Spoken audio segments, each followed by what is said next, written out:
नमस्कार साथियों। आज मैं आपके लिए लेकर आई हूँ ओ हेनरी की लिखी कहानी टिकट के टुकड़े। यह एक अधूरी प्रेम कहानी है। उम्मीद करती हूँ आपको ज़रूर पसंद आएगी। सितंबर का महीना था। ग्रीष्म ऋतु कूच करने की तैयारी में थी।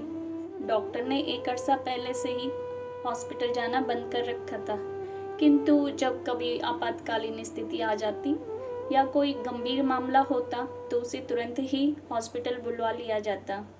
वह अपनी घोड़ा गाड़ी द्वारा तत्काल ही वहां पहुंचता था। वह एक आकर्षक युवक था और अच्छे पद पे तैनात भी था, और उसकी कमाई भी बहुत थी। तकरीबन 6 माह पूर्व ही उसने अपनी पसंदीदा लड़की से विवाह किया था। उसकी पत्नी भी उसे बहुत प्रेम करती थी। देखने वालों को इससे ईर्ष्या होती थी। एक बार रात्रि के 9 बजे वह घर आया। घर के सेवकों ने घोड़ों को संभाल लिया। वह घोड़ा गाड़ी से उतरकर शीघ्रता से जीना चढ़ता चला गया। जिस वक्त वह घर के भीतर पहुंचा, उसकी पत्नी ऑरिस ने कसकर उसके गले में प्रेम से बाहों का हार डाल लिया। उसने कांपते स्वर में कहा, ओह रॉल्फ, तुम इतने विलंब से क्यों आए हो? तुम्हें मालूम नहीं, तुम्हारे बिना मेरा एक एक क्षण कितनी कठिनाइयों से गुजरता है। भोजन तुम्हारी प्रतीक्षा में ठंडा हो चुका है। कभी कभार मुझे तुम्हारे रोगियों से ईर्ष्या होने लगती है, जिन्होंने तुम्हें मुझसे अलग कर दिया है। डॉक्टर को उसके भोलेपन पर बेहद प्यार आ जाता है, और वह स्वयं को संसार का सबसे भाग्यवान शख्स समझता था कि उसकी पत्नी उसे बेहद प्यार करती है। वह मुस्कुराकर बोला, कितनी सुंदर हो तुम। तुम्हारे करीब आकर मेरी तमाम थकान मिट जाती है। मैं ऊपर जाकर फ्रेश हो आता हूँ, तब तक तुम मेरे लिए गर्म कॉफ़ी तैयार करो। रात्रि भोजन के उपरांत वह लाइब्रेरी में अपनी प्रिय कुर्सी पर बैठ गया, और वह अपनी विशिष्ट जगह यानी कुर्सी के हत्थे पे बैठ गई। फिर उसने माचिस से उसका सिगार सुलगाया। उसका समीप पाकर वह बेहद प्रसन्न नजर आ रही थी। सेरिब्रो स्पाइनल का एक केस आज रात मेरे से बिगड़ गया, रॉल्फ ने गंभीरता से बताया।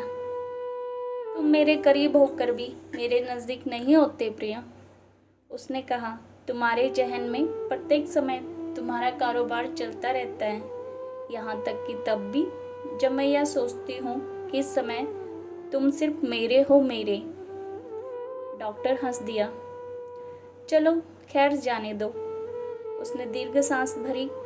तुम लोगों के दुख दूर करो, और मैं देखती हूँ कि उनके दुख मिटते हैं कि नहीं, या फिर तुम्हारे दुख मिटते हैं।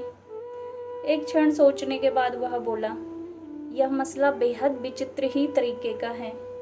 डॉक्टर ने सिगार का कस लगाते हुए कहा, अभी तक तो यह ठीक हो गया होता।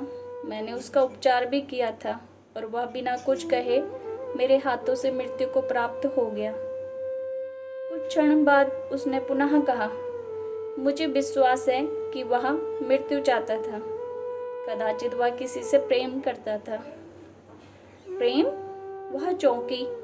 ओह रॉल्फ, मुझे उसके प्रेम के विषय में कुछ बताओ। आज प्रातः ही उसने दौरा पड़ने के समय मुझे कुछ बताने का प्रयास किया था। वह बेहद पीड़ा में था। उसकी तमाम पसलियां टूट चुकी थी, किंतु फिर भी उसने मुझे अपनी कहानी सुनाने का प्रयास किया। हे ईश्वर, उसकी पत्नी बोली, मुझे तो ऐसा प्रतीत होता है कि उस लड़की ने किसी धनवान शख्स से विवाह करने के लिए उसे धोखा दे दिया था। डॉक्टर बोला। वह अपनी जिंदगी से पूर्णतः निराश हो चुका था। उसकी प्रेमिका का नाम क्या था? पत्नी ने जानना चाहा। उसने मुझे उसका नाम नहीं बताया। वह शख्स बेहद स्वाभिमानी था। उसने अपनी घड़ी नर्स को दे दी, और वह उससे इस प्रकार बात कर रहा था गोया किसी रानी से बात कर रहा हो। मैंने उसे जीवित रखने का बहुत प्रयास किया था, किंतु आज प्रातः ही वह मर गया। फिर कुछ क्षण खामोश रहकर बोला, मेरी जेब में एक छोटी सी चीज़ है जो उसने आज प्रातः ही मुझे दी थी। उसने कहा था कि उसे मेरे साथ ही दफना दिया जाए।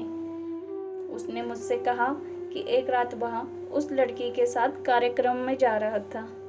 और उन्होंने भीतर न जाने का निर्णय करके चांदनी रात में घूमने का मन बना लिया। लड़की ने टिकट को 2 भागों में फाड़ा, एक भाग उसे दे दिया और एक अपने पास रख लिया। उसका आधा भाग यह रहा, यह छोटा लाल रंग का कागज का टुकड़ा जिस पर प्रवेश छपा है। देखो प्रिया, पुरानी कुर्सी का हत्था फिसल रहा है, कहीं तुमको चोट तो नहीं लगी? उसने शीघ्रता से पूछा। नहीं रॉल्फ, मुझे कहीं चोट नहीं लगी, उसने तत्काल जवाब दिया। प्रेम एक पागलपन है, डॉक्टर बोला। यह मस्तिष्क को बेहद असाधारण स्थिति में ले जाता है। यह एक भयानक बीमारी है और इसका उपचार किसी भी डॉक्टर के पास नहीं है। उसकी पत्नी ने टिकट का आधा भाग ले लिया। परवेश, वह मुस्कुराकर बोली, मेरा विचार है अब तक तो वह कहीं न कहीं प्रवेश पा चुका होगा। कहीं? डॉक्टर ने सिगार में कस लगाया। रॉल्फ सिगार खत्म करने के पश्चात ऊपर आ जाना, उसने कहा। मैं कुछ थकी हुई हूँ, अतः आराम करूँगी। ठीक है, शुभ रात्रि। डॉक्टर ने सिगार सुलगा लिया। 11 बजे तक वह वहीं बैठा उसी रोगी के विषय में सोचता रहा। तब जीना चढ़कर ऊपर पहुंचा। उसकी पत्नी के कमरे का प्रकाश धीमा था। वह अपने पलंग पर लेटी हुई थी। उसने उसके करीब बैठकर उसका हाथ थामा। तभी स्टील की कोई चीज फर्श पर गिर गई। उसने अपनी पत्नी के सफेद चेहरे पर दृष्टि डाली और लाल रंग के रेंगते हुए खौफ ने उसका खून जम गया। वह उछलकर रोशनी तेज करने के लिए मेज के करीब पहुंचा। तभी उसकी नज़र मेज पर रोगी के आधे टिकट पर गई। दूसरा आधा भाग बड़ी सफाई के साथ उससे जोड़ दिया गया था और अब उस पर लिखा था, प्रवेश 2 व्यक्ति। Thank you.